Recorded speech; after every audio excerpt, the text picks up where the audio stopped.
Good afternoon, class. We're going to jump into chapter 7 of our microeconomics text. But before we get into chapter 7, going to do my typical review of what we learned in chapter 6. Is some of the information in 6 just bleeds over into chapter 7, just like 7 is going to bleed over into chapter 8. And so in chapter 7, we talked for a while about competitive markets, and we need competitive markets for efficient resource allocation decisions. And basically competitive markets, what we learn? There's numerous, many buyers and sellers. Exit and entry is fairly easy. Not many constraints to entering and exiting the market.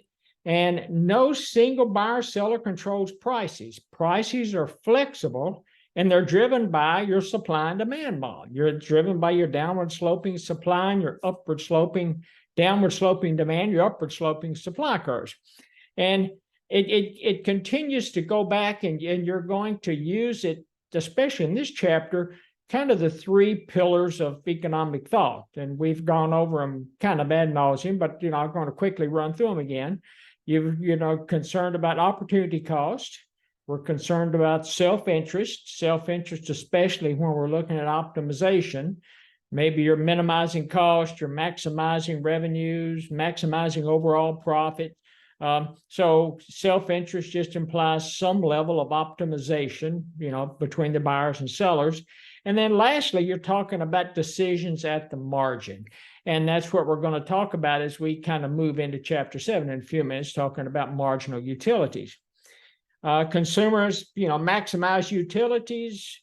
Business firms maximize what? They maximize profits. Doesn't matter. It doesn't really matter whether, at least from my perspective, whether you're for-profit or not-for-profit. To me, a not-for-profit is just an IRS, a tax classification, because even not-for-profit organizations have to make enough money to keep the doors open.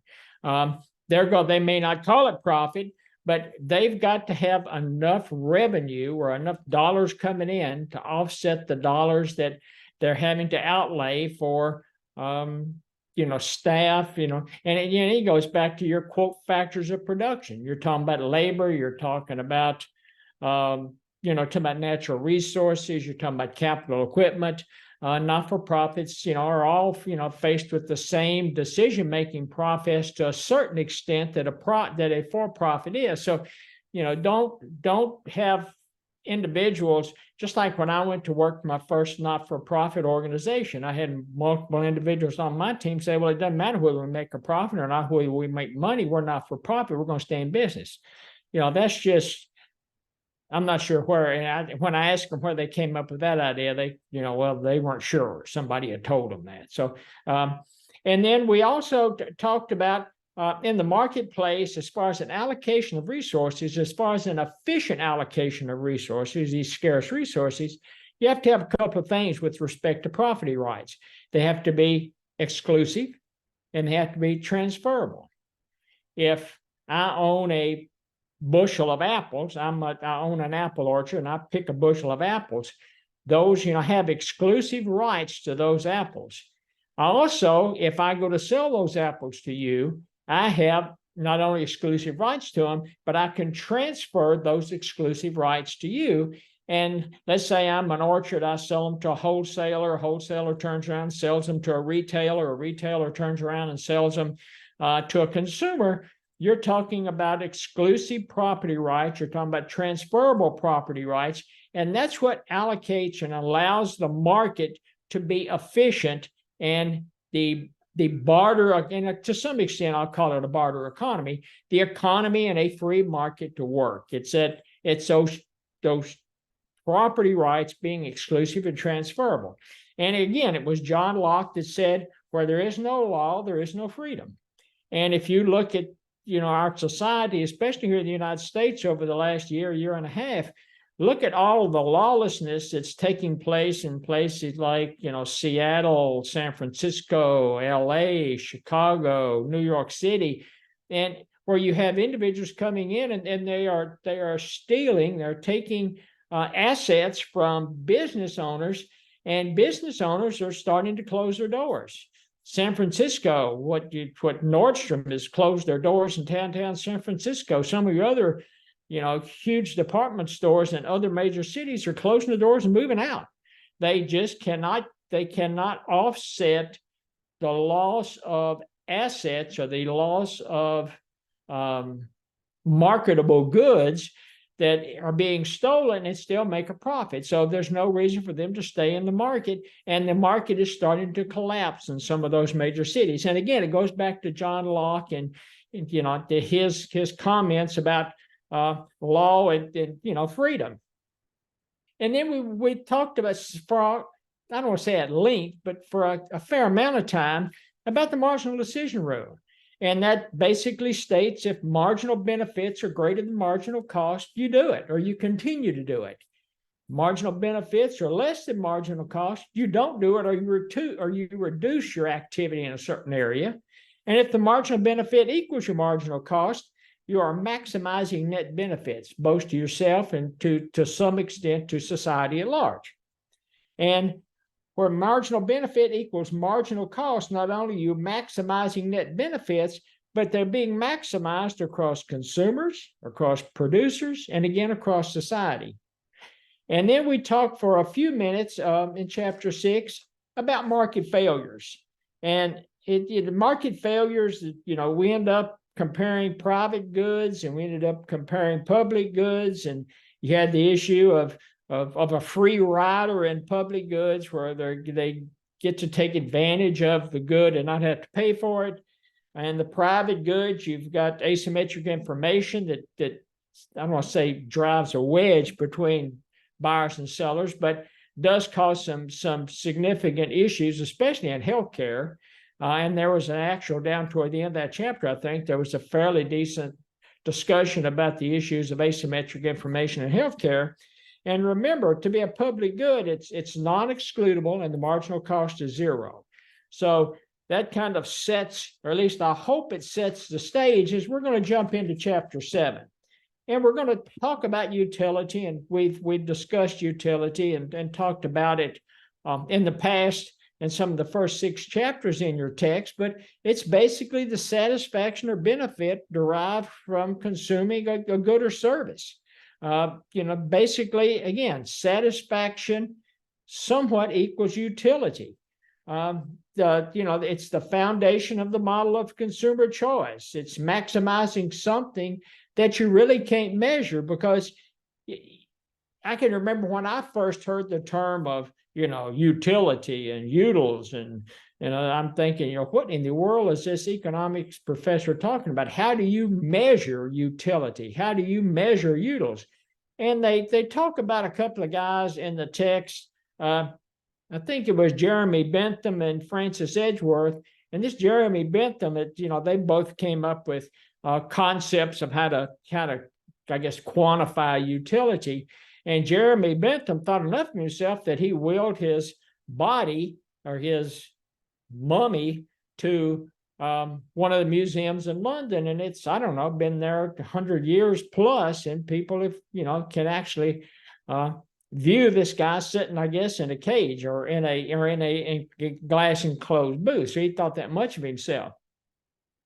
But when you're talking about utility, you have to make a couple of assumptions.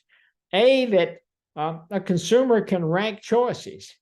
And B, a consumer will buy just the right combination of goods and services to maximize that satisfaction and maximize that benefit.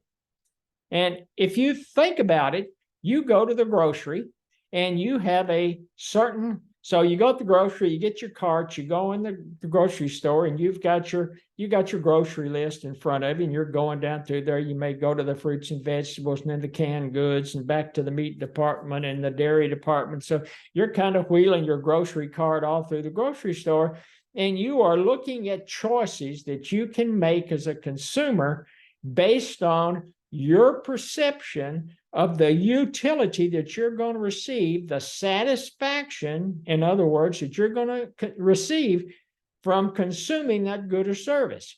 And you are, you go back to I'll take myself as an example. I'm going to go into, I like not so much, don't eat a lot of fresh fruit, but I eat a lot of fresh vegetables. So I have a higher utility.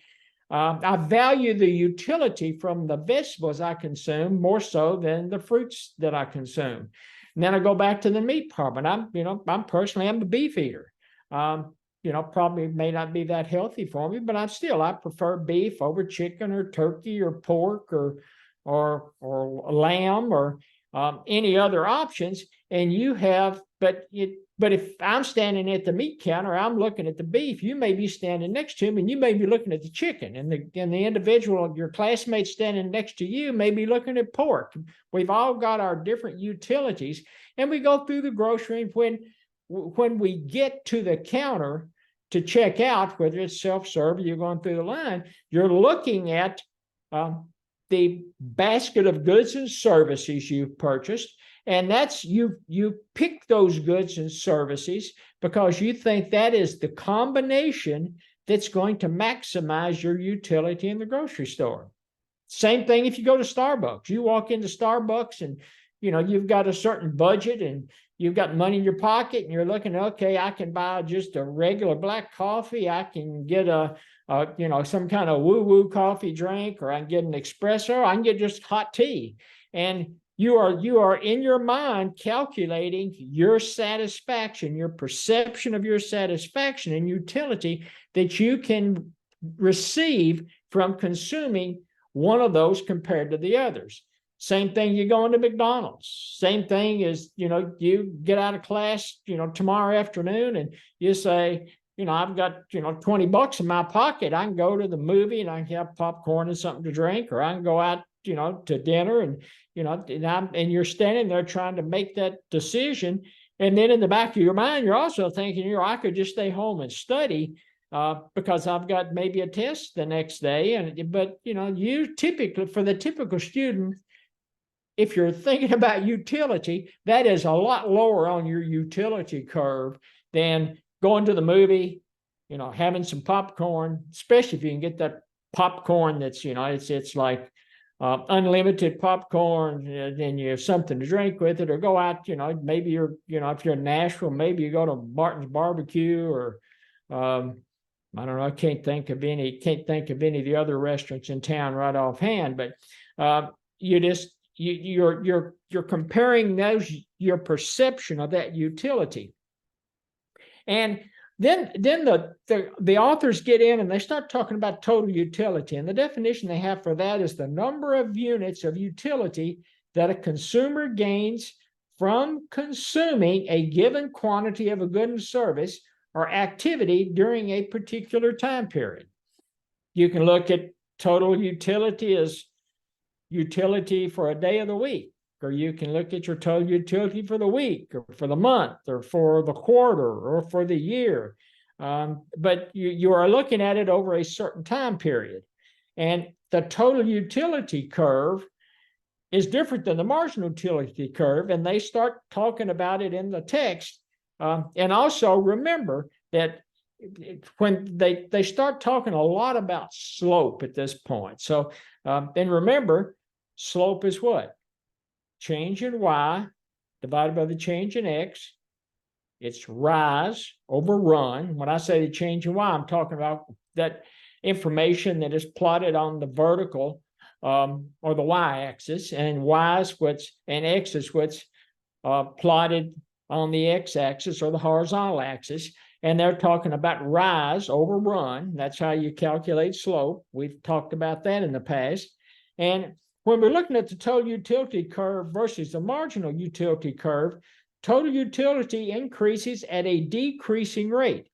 And if you look at the examples in the text, you'll see that curve start out and it's going up, and then it kind of hits an inflection point and it starts up again. So it at some point, your total utility is continuing to increase, but it's going to start flattening out. It's going to start increasing at a decreasing rate. So when I say a decreasing rate, they're talking about the slope is not as steep as it once was when you first started out.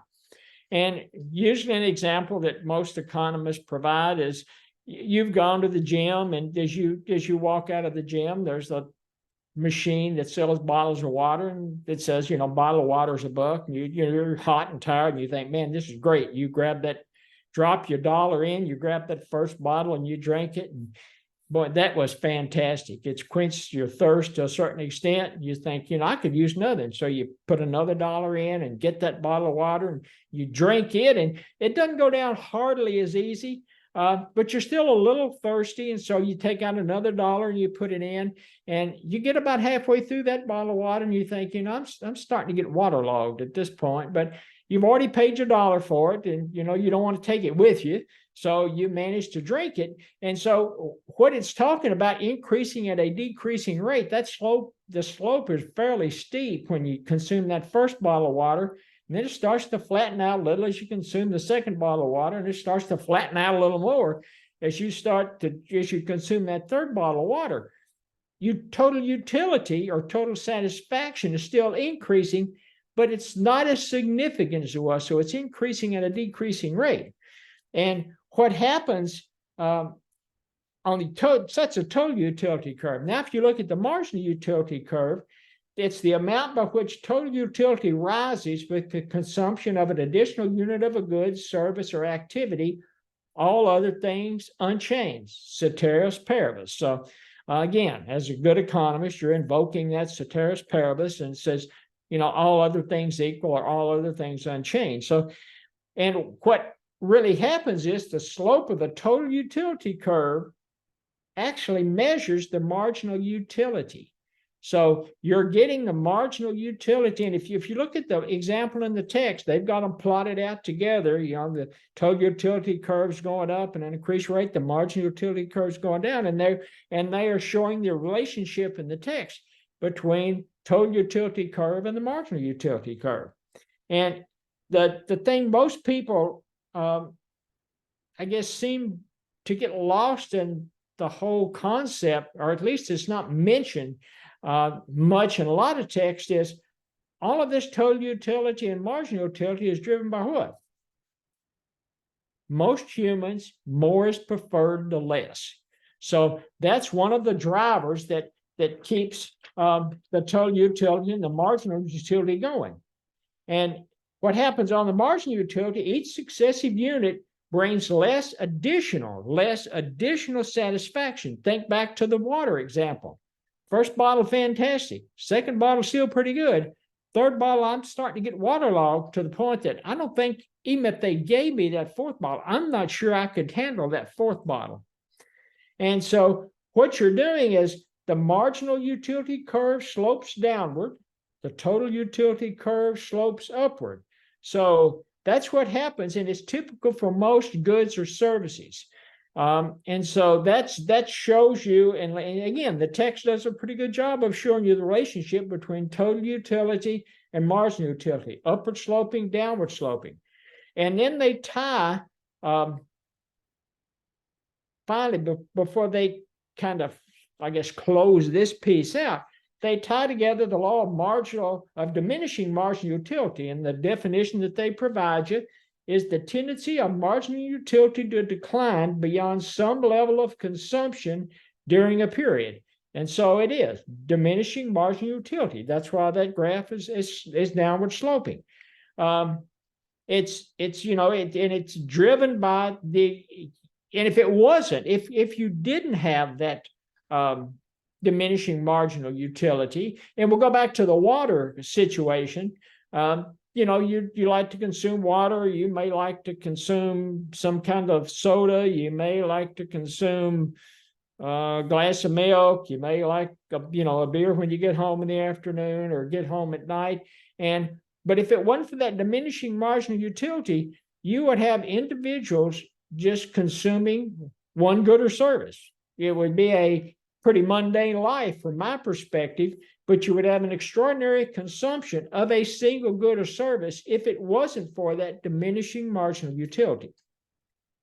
I'm going to stop at this point. When we get back for the second segment, we're going to talk about what it means to maximize utility.